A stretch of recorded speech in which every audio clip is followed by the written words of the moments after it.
Ciao a tutti, in questo video andremo a cambiare l'olio alla Better 125 due tempi del 2024. Andiamola a fare subito.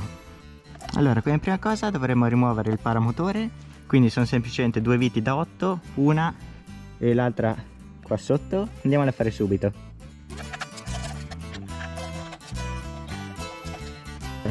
Andiamo a togliere il paramotore, ovviamente bello pulito. Bene, adesso dovremo andare a togliere questa vite, ma prima andiamo a pulire intorno. Con il semplicissimo pulitore per freni andiamo a togliere tutta la sporcizia che c'ha.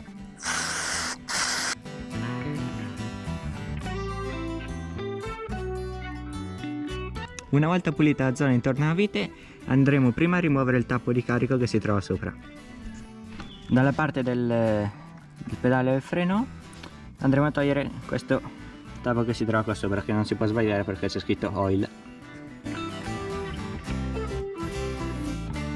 Adesso andiamo a mettere un contenitore sotto e con una 14 andiamo a svitare il tappo.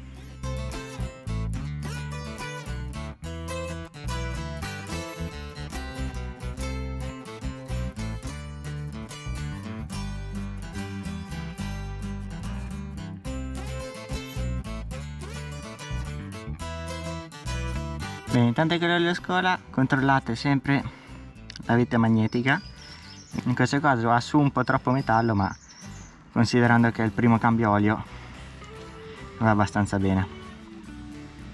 Una volta aver fatto scolare tutto l'olio, diamo una pulita e rimettiamo il tappo.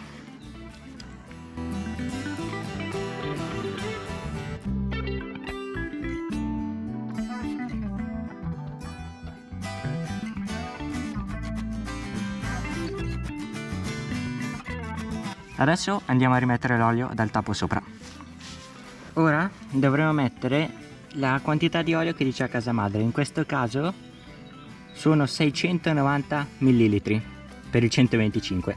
Li andiamo a misurare e poi li mettiamo. Una volta aggiunto tutto l'olio andiamo a dare ovviamente anche una pulita qua sopra.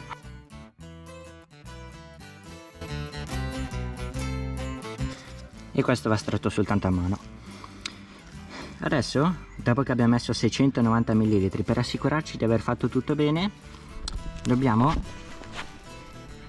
togliere questa vite che c'è qua dietro. Per farlo più comodamente andremo a togliere la vite del pedale del freno e ad abbassarlo. Andiamolo a fare subito. Ok, allora andremo a togliere la molla.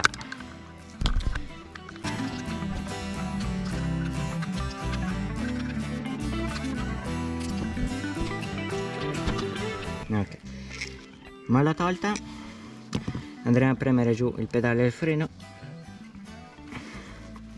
in modo che rimanga più basso. Andremo a dare una pulita intorno. Prima di controllare il livello io consiglio sempre di dare una qualche spedivellata senza accendere la moto, giusto per far girare un po' l'olio.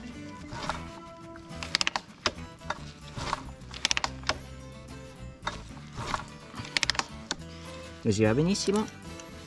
E poi sempre con una chiave dell'8 andremo a togliere la vite, tenendo la moto dritta ovviamente.